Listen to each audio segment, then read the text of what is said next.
E aí pessoal, bem-vindos ao canal. Eu sou o professor Kelson e nossa aula de hoje é de matemática. Olha que bacana! Nós vamos falar sobre elipse cônica. O que é uma elipse cônica?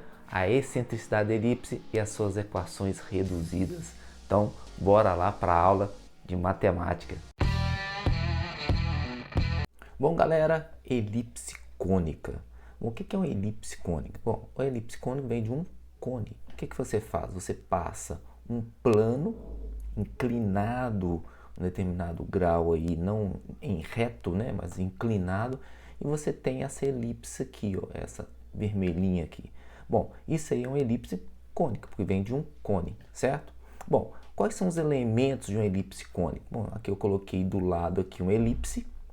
Nós temos alguns pontos importantes, alguns elementos importantes da elipse, que é o ponto A1, A2, B1, B2, F1, F2, o ponto O, e são pontos o que nós chamamos o quê? Que são esses elementos? São o A1 e o A2, e o B1 e o B2 são os vértices dessa elipse.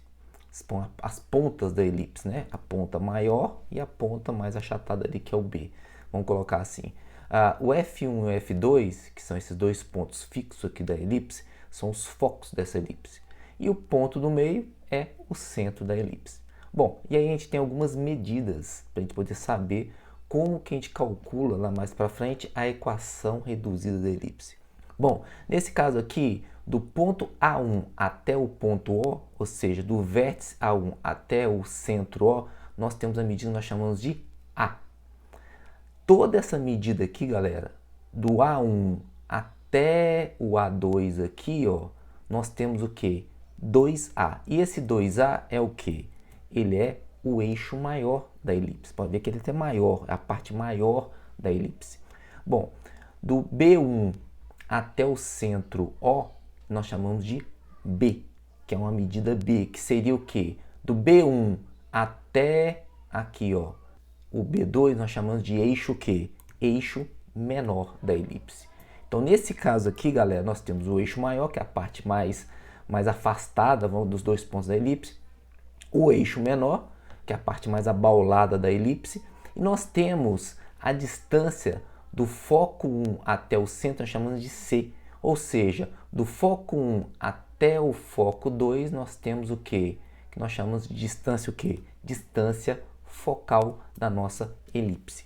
Então, galera, o que a gente vai ver agora? A gente vai ver na próxima parte aqui, que eu vou limpar esse quadro, nós vamos ver como que eu monto a elipse, como é que eu traço a elipse. Então, vamos lá. Então, aqui, galera, vocês viram que eu tenho duas elipses. Eu vou pegar a primeira elipse aqui, que é essa aqui, para a gente ver como é que a gente monta, a gente traça essa elipse. Bom, eu vou pegar um ponto qualquer aqui na elipse, vou chamar ele de ponto P, e eu vou traçar nessa elipse uma ligação entre o ponto P e o foco. Então, vou pegar aqui uma linha entre o ponto P e o foco, 1, e o ponto P e o foco 2. Quando eu traço essa linha, é como se eu estivesse pegando o quê? Os dois focos aqui, e pegando, por exemplo, um barbante e pegando aquele ponto P e fazendo isso aqui, ó, traçando realmente a elipse. É assim que eu faço, é assim que a gente traça, desenha a elipse. Se eu pegar, por exemplo, um outro ponto aqui, o ponto P mesmo, né?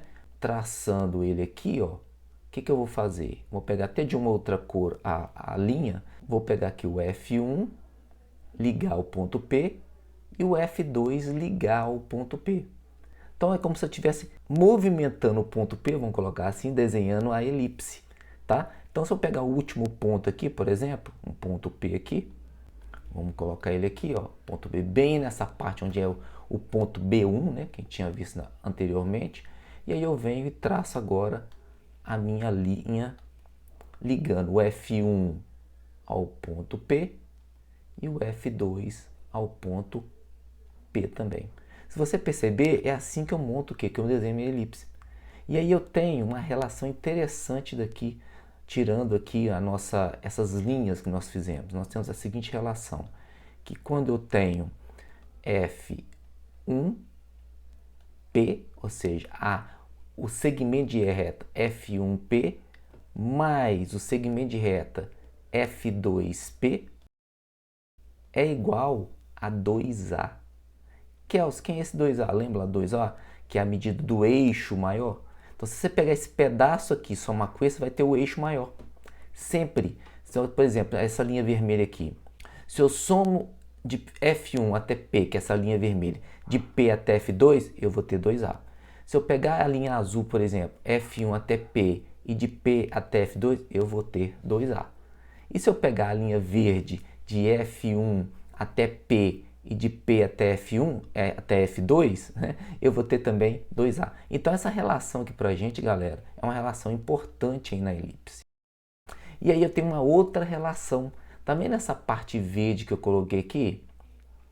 Se a soma toda aqui é 2A, e aqui está bem lá em cima lá do ponto B1, né? Ó, vamos colocar aqui que esse ponto aqui é aquele B1, aí esse ponto aqui de baixo é o B2, aqui é o ponto A1, que é os nossos vértices, né? E aqui é o ponto A2.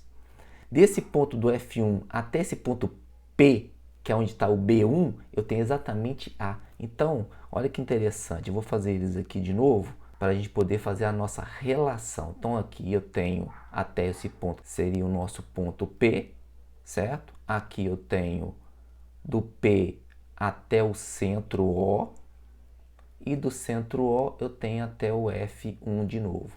Então, se você olhar aqui, eu tenho aquelas nossas medidas, lembra? Aqui é o C, aqui é o B, e esse ponto do F até o centro aqui, O, que é o C, e do F até o ponto P, que na verdade esse ponto P nessa posição é o nosso B1, é o A. Olha que interessante.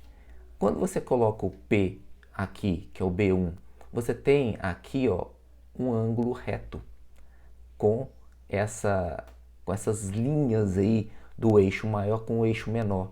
Então, se você tem um ângulo reto, olha que interessante, isso aqui é um triângulo que pitagórico. E vale a relação de Pitágoras, que é A ao quadrado é igual a B ao quadrado mais C ao quadrado. E essa relação para a gente aqui na elipse, ela é extremamente importante para a gente poder saber lá a excentricidade da elipse, que é o que a gente vai ver agora. Então, bora lá. Então, aqui, galera, excentricidade da elipse, que nós simbolizamos com a letra E.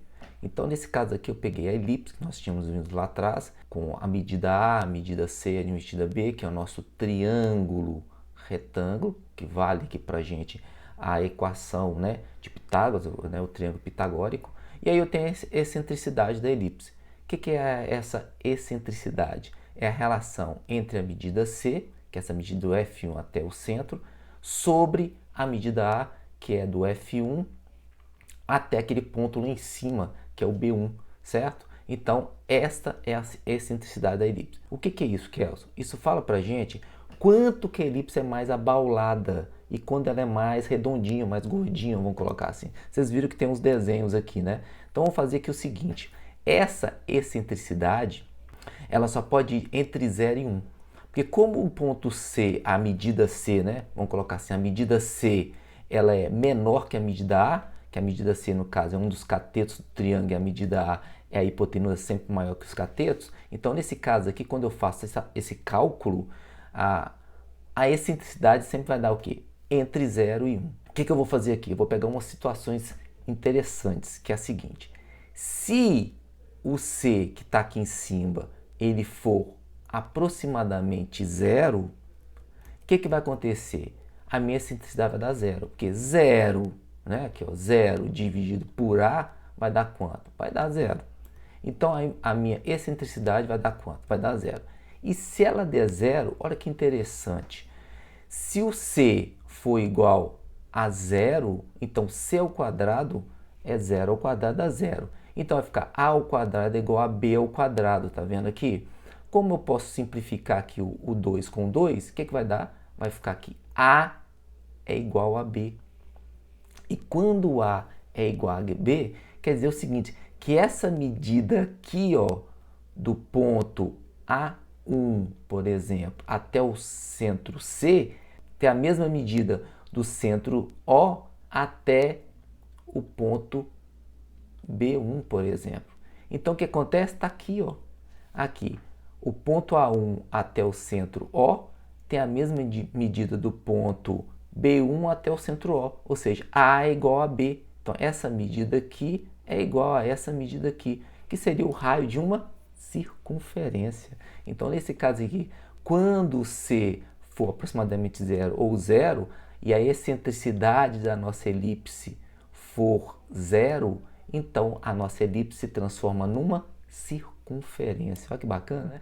Então, no outro ponto, na outra situação, seria o seguinte: quando eu tenho aqui, por exemplo, C igual a A, então o valor de C agora é igual a A. Então vamos colocar aqui, C é igual a A. Então, se o C é igual a A, então vai ficar A sobre A. E A sobre A dá quanto? Dá 1. Então, a minha excentricidade da minha elipse vai ser quanto? Vai ser 1. E quando a excentricidade é 1, o que acontece? Vamos lá pegar a nossa relação do triângulo pitagórico. A ao quadrado é igual a B ao quadrado mais C ao quadrado, igualzinho eu fiz aqui. Então, se C é igual a A, então vai ficar A ao quadrado. Pegando esse A ao quadrado, passando para o outro lado, subtraindo, eu tenho que A ao quadrado menos A ao quadrado vai dar quanto? 0. E B ao quadrado igual a 0 vai dar B igual a 0, cara. E se B é igual a 0, quer dizer que essa medida aqui ela não existe mais. Ou seja, como assim, Kelson? Ela ficou tão abaulada que ela ficou 0. Se ela ficou 0, isso quer dizer o quê? Que aqui eu tenho uma reta, ou aproximadamente uma reta. A minha elipse é tão abaulada, fechou tanto ali no ponto B, que aconteceu o quê? Que ela se transformou numa reta. Então, resumindo aqui pra gente, se a excentricidade for 0, a elipse é uma circunferência. Se a excentricidade for igual a 1, a elipse é uma reta. E essa excentricidade igual a 0, galera, a gente vai ter uns exemplos lá nas leis de Kepler, que a gente vai aproximar a órbita dos planetas aproximadamente para uma circunferência. Bacana isso. Então, a última parte nossa agora é as equações reduzidas da elipse cônica. Bora lá. Então aqui, galera, equação reduzida da elipse. Vocês viram bastante desenho aí, vocês estão pensando, muita coisa é essa, né? Vamos parte por parte aqui. Vamos pegar primeiro a nossa equação do primeiro desenho aqui, que é esse aqui, ó. Esse primeiro desenho aqui, vamos pegar o seguinte. A equação reduzida da elipse, ela tem mais ou menos esse formato, tá vendo? Que é igual a 1, igual a 1, igual a 1. Bom, que a gente não chegou nessa equação. Eu só estou apresentando para vocês a equação. A gente pode até futuramente deduzir essa equação reduzida da elipse, beleza? Bom, o que acontece aqui, galera? Quando o eixo maior da nossa elipse, que é esse eixo aqui maior, tá vendo? Esse eixo maior aqui, ele estiver no eixo x, então você tem o quê? Que x ao quadrado sobre a ao quadrado, que é o nosso eixo maior, lembra lá? Mais y ao quadrado sobre b ao quadrado igual a 1. Ou seja, o eixo menor está no eixo y. A gente fala que a elipse está deitada, certo? Agora, se ela tiver nessa situação aqui embaixo, nesse segundo desenho aqui, onde o eixo maior está no eixo y, então olha que interessante. O A, que é a nossa medida lá do eixo maior, né, que é a metade lá do eixo maior, A ao quadrado, y ao quadrado, tá vendo? Está em y. Entendeu? A ao quadrado em x ao quadrado, a nossa elipse está o quê? O eixo maior está em x. Se o A, que é o eixo maior, estiver em y, então ele está aqui junto com y ao quadrado. Então, vai ficar x ao quadrado sobre b ao quadrado mais y ao quadrado sobre a ao quadrado igual a 1. Isso acontece quando, galera? Quando o centro da nossa elipse coincide com a origem do nosso plano cartesiano, tá vendo? Então, o centro aqui está na origem do plano cartesiano. O centro aqui, tá vendo, da nossa elipse está na origem do plano cartesiano. Então, quando eles estiverem assim, você tem esse formato de equação reduzida. Ok, Elcio? E se esse centro da elipse se deslocar, sair fora da origem do plano cartesiano? Aí a gente tem essas duas situações aqui. No caso, a origem aqui do nosso plano cartesiano está aqui e o centro da elipse está fora.